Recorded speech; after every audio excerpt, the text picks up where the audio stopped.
Hello, welcome to another of my videos where I'm just giving an overview of what is in the GCSE maths course. There isn't a lot of tutoring in these videos, it's just having a look at the subjects, looking at a few examples just to illustrate what I'm saying, but not a lot of, you're not going to learn a lot, you're going to learn a lot by taking a GCSE maths course. Now, this video here on area volume was originally going to be part of the geometry course, the geometry video, overview video, but I decided to make another one because the geometry one was already too long. And it's really where numbers and geometry come together, so it could have been another video as well. Okay, let's have a look at what I'm including in this overview. Perimeter and area of simple shapes, that means simple 2D shapes, two-dimension shapes. How to find the area of compound shapes. Surface area and volume of simple 3D shapes. Circles, which again perhaps should have been in the geometry video, but I left it out. And the volume of some more solids you need to learn and learn the formulas for. I'm not going to give the formulas for all these things, just discuss what the shapes are and point out these are things you're going to learn in a GCSE maths course. Okay, so let's start with perimeter and area. What is perimeter? What is area? And some simple shapes like squares and rectangles, triangles, and parallelograms. Okay, let's pop over to my whiteboard that I've got here. Well, we have a rectangle and we have a triangle. And I'll tell you what I'm going to do here, because this is something I haven't done, and I'm always very keen on making sure that, oh, hang on, we've got, I'm going to put some units on there. Make this, the other one's meters. These are only diagrams, not to scale really. So there you go. So what is perimeter and what is area? Well, the easiest way to think about it is perimeter and area is a perimeter is, if you can build a field, perimeter is how much fencing you need to get around the outside. An area is how much grass you need to sow the field, or gives an idea how many sheep or cows or horses you can fit on that field. Okay, so perimeter distance on the outside, area the space inside. How do you work out perimeter? Well, on something like a rectangle, if you're asked to find out the area of perimeter of a rectangle, do remember that they'll normally take your knowledge that the opposite sides of a rectangle are the same on cue. They expect you to know that, so they'll only mark one of them. If you work out the perimeter, don't forget the opposite sides. Some students might look at this rectangle and think, oh, the perimeter is 9, but you can't forget the other two, so the whole perimeter is, oh, hang on, turn back to that. The whole perimeter there is 18 meters. And again, I'm very keen on students, or anybody really, remembering the units. 18 meters, 18 centimeters are different things. Okay, the area, the grass in between, if the perimeter is worked out by an addition sum, the area is worked out by multiplication sum. But unlike with perimeter, where you have to consider both sides, for the area you don't, you just do 6 times 8, 6 times 3, and on 6, 12. They actually come out with the same numerical answer, this one. I wonder if that's why I chose this one. That's actually 6 times 8 is, oh, hang on, meters. The units here are meters squared. A unit of area is a square. It's not a length. So the area there is 18 meters squared. I'm just surprised I made these two. I made this slide a little while ago. And 6 plus 6 is 12. Plus 3 is 18. Yeah, I've done the sums right. Just surprised I made them the same. So I made this slide about a week ago. So our triangle area, there's no particular complication for finding out the perimeter of a triangle. You'll probably be given all 3 sides of a triangle. You just add them up. So that is 12 centimeters. The formula for a triangle area is half of the length times the height. I've made this a right angle triangle, so the height is actually the same as one of the sides. For another triangle, for example, a triangle like what I'm going to draw here, the height is the distance between the point and the base, perpendicular to the base. That means at right angles to the base. You could actually turn the triangle round, and you could also work the height that way out. But whichever way you decide the base is, the height is the distance to the top. Because this is a right angle triangle, the height is actually one of the sides. So that's half, and I'm going to go back to my ruler again. Half times the base times the height. 4 times 3, which is 6. And actually, although that's a formula you'll remember, half base times height, for a right angled triangle, again, sometimes it's easy to remember that a right angled triangle does actually look like half of the rectangle, which is why you can see that half base times height is the same. So that's slightly more detail I meant to do actually on perimeter and area. It's giving the formulas for those two shapes. Now there are other shapes that you're going to remember. You're going to learn about what they look like, what their general properties are, and the general properties of these shapes really come under the geometry section, and we're really discussing area here. But there's parallelogram, the kite, and the trapezium. They're long words, but they're quite simple shapes. I'll just give one of these area formulae now. I won't give them all of them. The trapezium, you actually work out the trapezium by finding the top and the bottom. The height, again, you need the height like you did in the rectangle. You don't use this, don't use that length there. You use the distance between the two parallel lines, and you multiply that by. So that's the height. Height multiplied by, and it's actually halfway between. A little bit later, already on my on my YouTube channel, you'll see actually I've got the overview of stats and probability, and in there I talk about averages. So it's actually really the average of the top and bottom. So that's actually half of the bottom plus the top. Again, that's the formula for a trapezium. And on the GCSE maths course, you'll learn formulas for the area of the other two shapes that we've got there. Okay, let me just pop back to my slides. Compound shapes. Now, what we've got there are the simple shapes you need to learn, but a compound shape is any shape which is made up of shapes that you know. And you can't work out the area directly, you have to work out the area. The perimeter is easy enough. Again, any shape perimeter, you just add up all the sides, however complicated it is. But for a compound shape to work out the area, which is this is what we're interested in here. I'll say compound shapes, we're interested in the area of compound shapes. You divide up, and I'm going to go to a paler colour just to do this. There's one of my greys. If you draw a line there, and you draw a line there, you'll see we've now got not the big cross, but 3 individual shapes of the square at the top, square at the bottom, and the rectangle across the middle.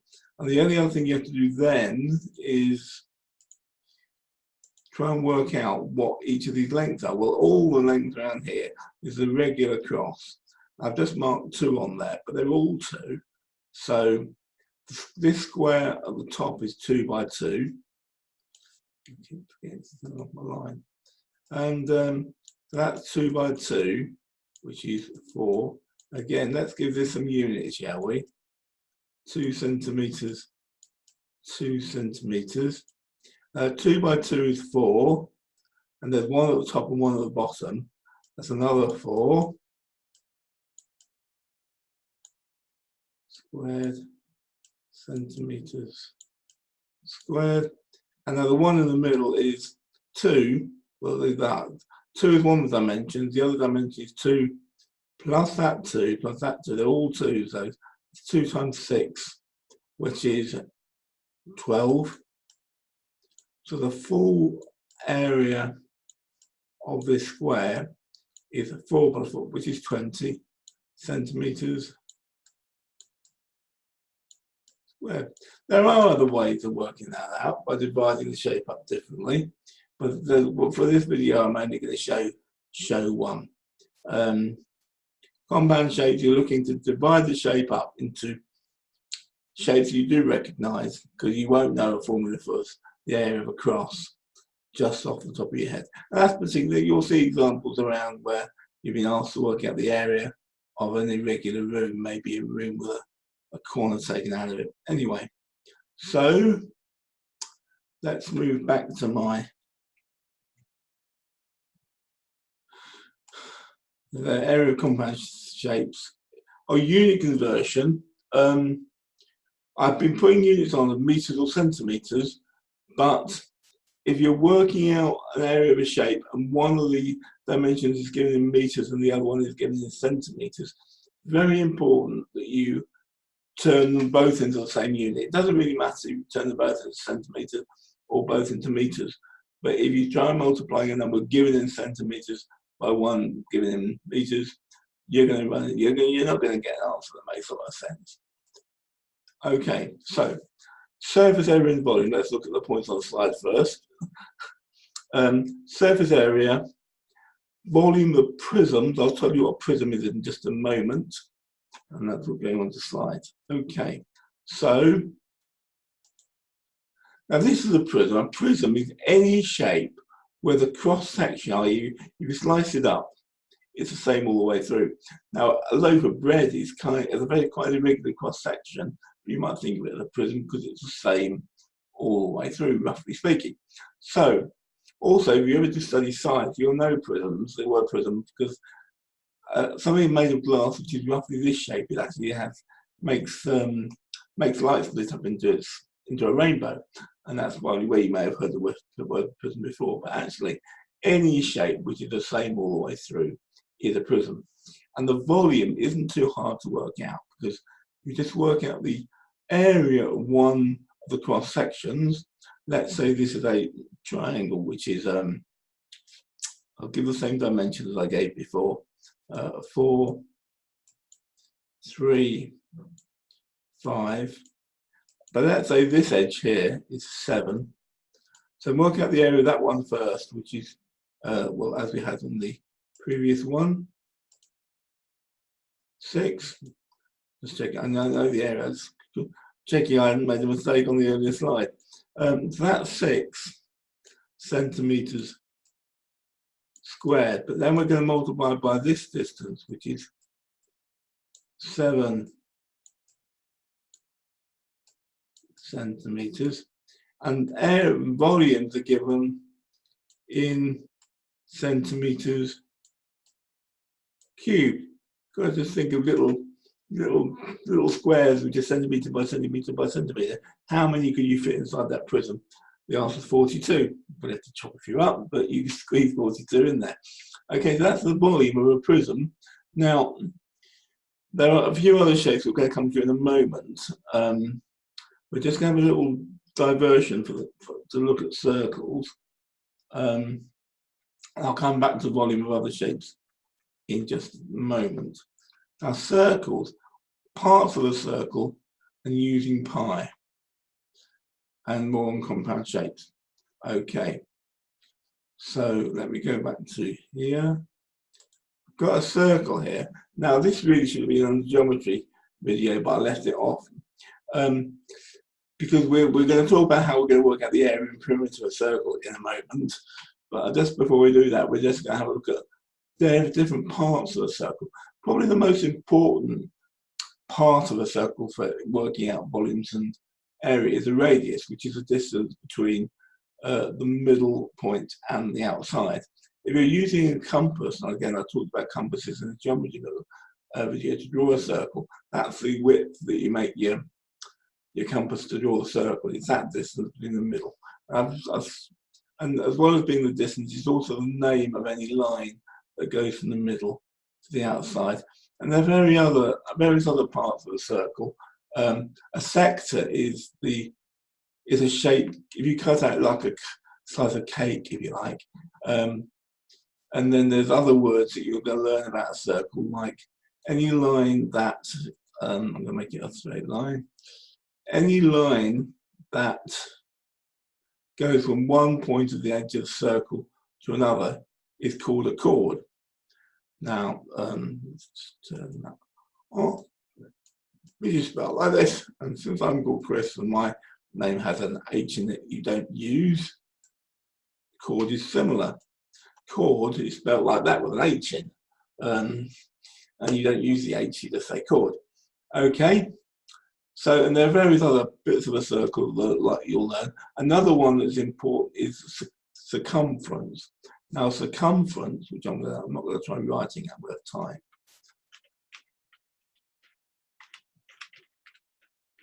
That is the word for a perimeter. It's a special word for perimeter when you're talking about circles. It's the distance all the way around. And also the area of the circle, which was the main point of this video. And in both cases, we need this special number called pi, which you may have well have learned long before you started doing maths GCSE. It's a number that goes on forever and ever and ever. We can normally use 3.14 or 3.142. Sometimes you might use 12. Let me do this in the pen. Sometimes you might use 22/7, which again it's about 3.14 22/7. Again, it's not an exact number for pi, though you can't write an exact number for pi. Pi goes on forever. So this number pi, though, is useful in working out the formulas for the circumference. If you know the radius, then the circumference equals 2 times this number pi times the radius. And if you want to work out the area of the circle, with the shape, all the space inside that circle, that is, when I'm teaching this, I normally get people to draw some circles and count squares and make an estimate. For this overview, I'm just giving you information that when I'm tutoring properly, or when I'm introducing subjects properly, I'll try and make it practical. But anyway, the area here, again, that number pi turns up again, and it looks like the same digits as there, but rather than the 2 in front, 2 occurs as a square of the power. That's pi times r times r. You get the area of a circle. So there's plenty to learn about circles, plenty of bits of circle you need to remember. But for this video, the most important ones I'm mentioning here are the formula for the circumference and the formula for the area, which I've just given there. Okay, so again, I said more on compound shapes. Basically, we can now have compound shapes with bits of circle in, is what I mean there. You can have an arch, think of an arch window, it's like a curvy bit at the top. If you know the area of a circle, you can work out the area of part of a circle and use that in working out the area of shapes which have got some curved bits in it, if the curve is a circle. Okay, or part of a circle. So let me go back to my next slide. So a few other 3D shapes that you'll learn the area of the formula for the volume of these shapes. More solids, like a cylinder, a cone, a pyramid, or a sphere. I'm not giving the formulas in this video. Some of them are quite complicated actually, but they all have pi in there, and they have fractions in there, and they have various measurements you can take off the shape, like the radiuses of the base and the height and the like. But let's just have a look at what these shapes actually look like. I've got a few examples here, sort of real life examples I've gone for this time. A baked bean tin, or any tin, is, well, it's slightly irregular, but it's very close to a cylinder. A cone, I think we see cones most often when we're when we're eating ice cream. So how much ice cream could you fill that cone up with?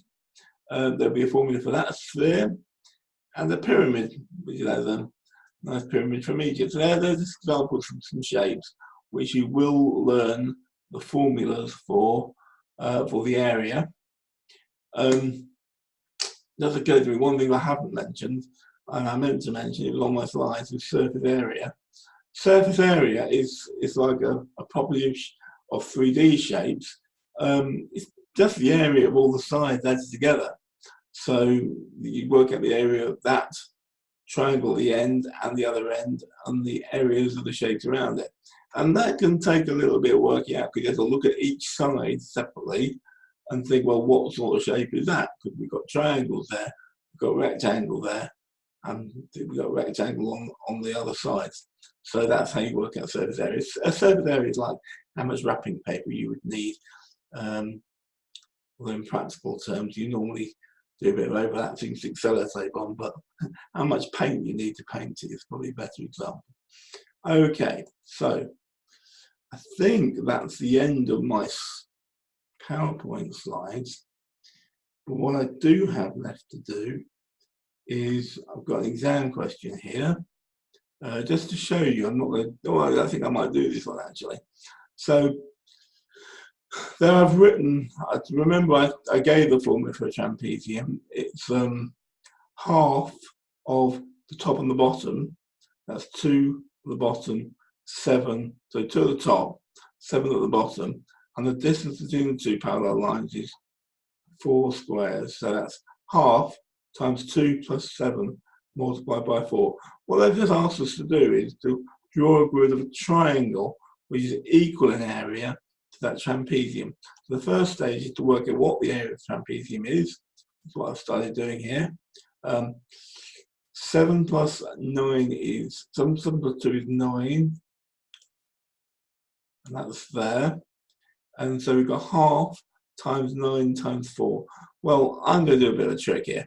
Well, it says work out half of 9, but that's comes down in that half. It's easy actually to work out what half of 4 is, which is 2. When you multiply numbers together, the order isn't as important, so you can do them in different order. And I've got 2, I keep having 18 here, don't I? But they haven't really given us the units here. It's just 18 of these squares. So basically we added up all the squares in here. We come to 18, bearing in mind there's some part squares we have to join together.